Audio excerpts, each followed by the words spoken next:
is time for my Week 7 NFL picks and predictions. What is going on, y'all? Faiz Sports Talk back at it with another video talking, of course, some NFL. And as you can see on the board behind me, we've got all the games for Week 7 with the spreads, which I will be picking straight up and against the spread for every single game. So if you're new to the channel, welcome, guys. Make sure to go ahead and hit that big red subscribe button because I do these videos weekly. You don't want to miss out. Hit the bell icon to be notified every time I drop this video, okay? So you guys are going to love it. Make sure you do all that good stuff. Follow me also on my social media. Links down below, as always. Okay, so last week, just a quick recap. In Week 6, decent week for me. Nothing to write home about. Went 10-6, I believe, overall. 10-4 overall. So let me go ahead and write that down here, because I always do have transparency with my picks. So 10-4 was my overall last week, and then I went 8-6 versus the spread. Okay, so 10-4 overall, 8-6 against spread. Again, nothing to write home about, but certainly wasn't a bad week. All right, and so to bring more transparency, let me give you guys my overall record on the year, so that you guys know how I've been doing. Okay, because again, transparency is important. Overall on the year, picking games straight up, I am 69-21-1, so that's overall. So 69 games predicted correctly, 21 incorrect, and 1 tie. Good enough for about 77%. And then against the spread, I am 54-34-1 versus the spread, which is good enough for about 61%. So again, trying to stay in that 60 to 70 range. Obviously, I want to keep improving here. But those are my overall records for both overall and against the spread. So doing the same thing we do every single week. If you guys know the drill, go through every single game, pick straight up overall who I believe will win, and then against the spread, who I would take when I'm looking at the line. So let's get started. Real quick before I do get started, if you guys like player props as well as obviously picking games, but player props notably because I do like player props, and if you guys want my player props, reach out to me. Go ahead and sign up for Thrive Fantasy. It's a great app where you can play player props. You can go up against other people, win money that way. If you use my code FST, they match $20 that you deposit up to about $50. So it's a great deal. Use my code FST. Go ahead and download the app. It's a fantastic app. Okay, so with that being said, let's get into the picks. All right, Thursday Night Football, we got the Giants and the Philadelphia Eagles. Okay, so again, the garbage NFC East division that we just can't get rid of, even though we all want to. The line is -4.5 in favor of the Eagles. A number of injuries that are playing a factor here. Miles Sanders is out for the Eagles, so they're starting Boston Scott. Zach Ertz is out. Dallas Goedert has been out, so I guess the Eagles don't have any tight ends. They're probably starting like Richard Rodgers or something like that. You've got Deshaun Jackson, I think, coming back. No Alshon Jeffrey still. So it's like Carson Wentz is getting a little bit back, but again, some got taken away. So the Eagles are still a mess overall, okay? As far as the Giants, I mean, they don't have too many injuries. Obviously, losing Saquon early on was the biggest one, but I mean, they've just been awful, even though they got their first win last week against the Washington football team. So in terms of this game, I think it's pretty clear. I'm going to go ahead and take the Eagles. They are just a better team, and they're getting ever so slightly healthier. And Carson Wentz is the better quarterback over Daniel Jones. I know Carson Wentz has had an awful year, but folks, I'd still take him over Daniel Jones, okay? I think Daniel Jones is awful, okay? And when I take a look at the spread, though, I do believe this is an opportunity for the Giants to still take advantage of a depleted Philadelphia Eagles team. And so, again, I'm not saying that I'm confident in this, but I do like the Giants covering the 4.5 here. If it was a 3-point spread, I would have taken the Eagles to cover that. But 4.5 is a little too much. Folks, remember this. Division games tend to be a little tricky. Division teams know each other really well. That's why you saw a few weeks ago the Raiders beat the Chiefs, even though we all know the Chiefs are a better team. Just division games tend to be tricky here. So I'm going to go ahead and take the Giants to cover the 4.5 spread. So go ahead and take that if you want, because I probably will be doing that. But Eagles win this game straight up. All right, moving on to the Sunday games. We've got a very good matchup of undefeated teams. The Steelers at the Titans, folks. And I got to hand it to the Titans, man. I did not see this coming from them. They have really impressed me, okay? But all good things must come to an end, and this is where it ends. I've got the Pittsburgh Steelers winning this matchup. It's a 1-point spread, so there's no point in taking the spread here. You basically take the money line. I take the Steelers here because to me they're the better team. Even though Ryan Tannehill is playing really, really well, I believe Big Ben Roethlisberger is still making his way back to his full self, and he's still a very good quarterback.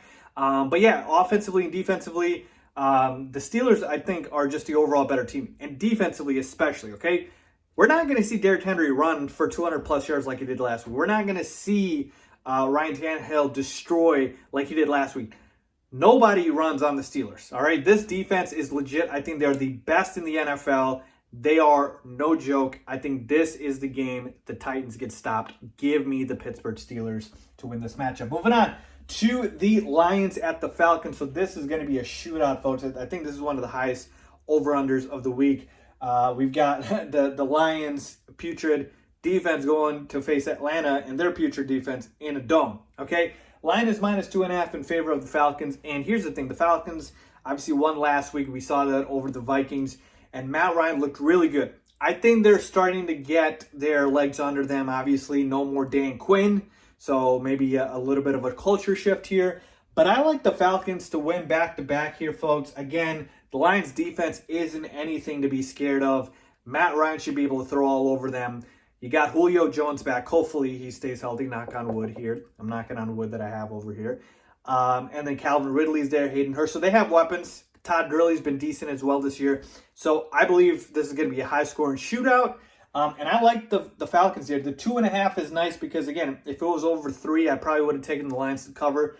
But I think the Falcons can cover that 2.5. So give me them. Detroit's going to put up points, folks. But again, the question is, can either team stop anyone? And so in a shootout, I'll take Matt Ryan over Matt Stafford.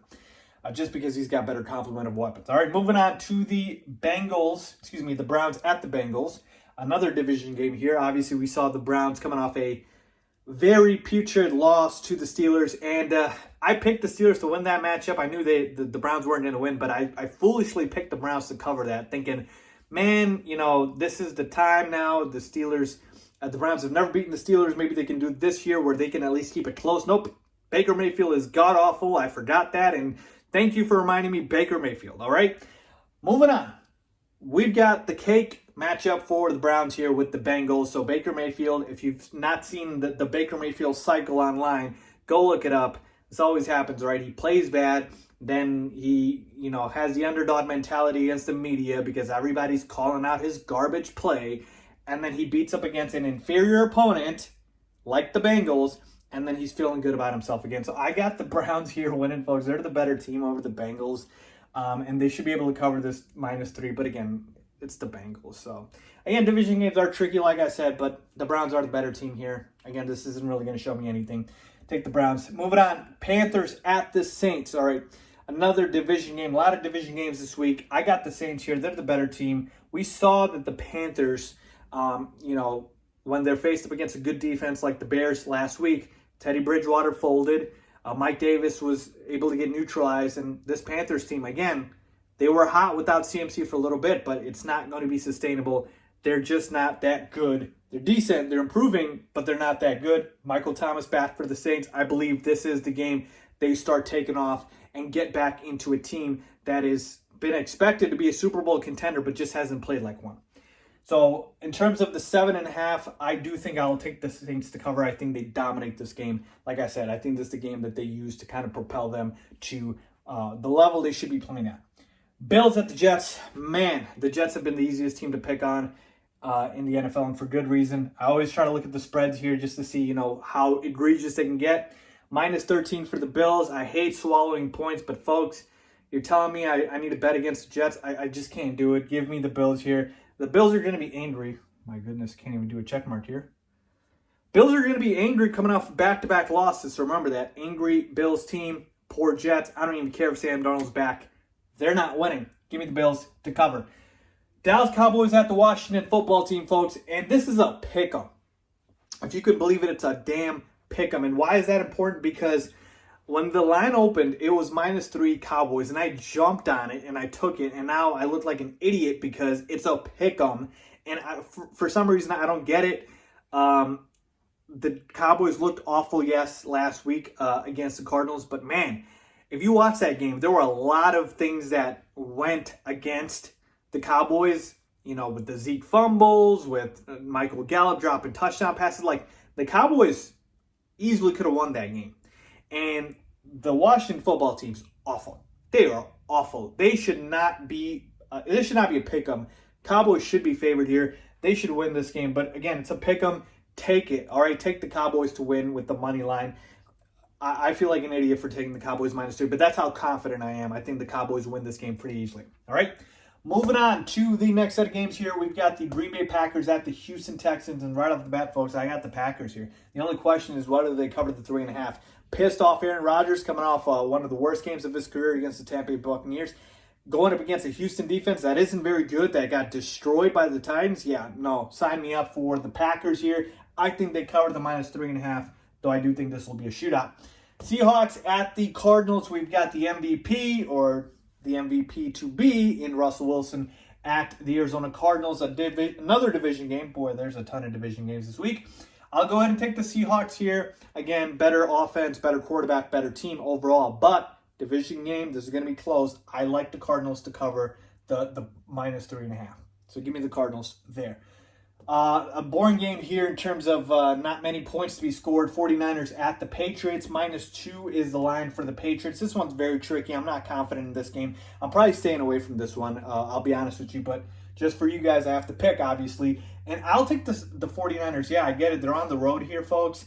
But they looked good against the Rams last week. I think they're starting to, get a little bit healthier, even though it's funny enough they lost Raheem Mostert. But the Patriots just have not impressed me at all.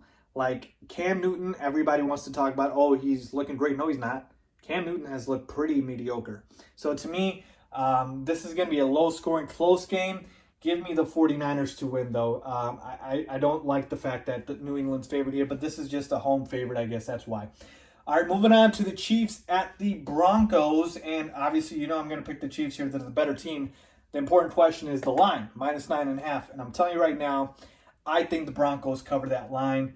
The Broncos last week, upset win over the Patriots. And for some reason, folks, again, division game, remember that they play Patrick Mahomes tough. Like, Patrick Mahomes always has very poor games against the Broncos. Like, they just know how to play him. And so I think they find a way to keep this ugly, low-scoring, hopefully, for them and find a way to cover. So I'm going to take them to cover this -9.5. That's a big, big spread. So give me the Broncos there, but Chiefs win this game. Jacksonville Jaguars at the Los Angeles Chargers. Yeah, I'm going to go with the Chargers. The Jaguars are god-awful. We know that. -8 is the line in favor of the Chargers. I think they cover that. I'd be very surprised if the Jaguars defense is able to put up, any reasonable amount of points here. The Chargers defense is legit, and Justin Herbert looks like the real deal. So give me the Chargers there. Sunday Night Football, Tampa Bay Buccaneers at the Las Vegas Raiders. Give me the Bucs here. They're starting to get hot, start clicking. Big win over the Packers last week, and I think now they start to make their way into Super Bowl contention, if you will. And you're going up against a pretty poor defense, so give me them to cover this -3.5. I think Tampa Bay Buccaneers, if you like that, obviously, the pun with Tom Brady, are going to win this game, and I think they'll win and cover the 3.5. And finally, Monday Night Football, we've got the Bears at the Rams. And again, I feel like an idiot because when this line came out, it was +5.5 for the Bears. And it's at +6 now. The Rams are favored by 6. All right, folks, this is literally free money to me. I have the Bears straight up winning this game. Okay, winning. So even if you're not confident in that, please take the Bears to at least cover the spread here, which is at -6 in favor of the Rams, which makes no sense to me. I get it, they're at home, but the Rams haven't played anybody good. They've beaten up on the NFC East. That's where all their wins have come up. And when they've faced decent teams like the 49ers or like the Bills, they've lost. This Rams team is way overrated. Take the Bears, folks. People are not respecting this Bears team enough. That defense is legit top 5 in the NFL. Nick Foles has been playing decent on offense. I think they straight up win this game against the Rams. That line makes no sense to me. Take it. take advantage of it. All right, so there you have it, folks. My picks and predictions for week 7 of the NFL season. Let me know if you guys like it, and make sure to go ahead and subscribe.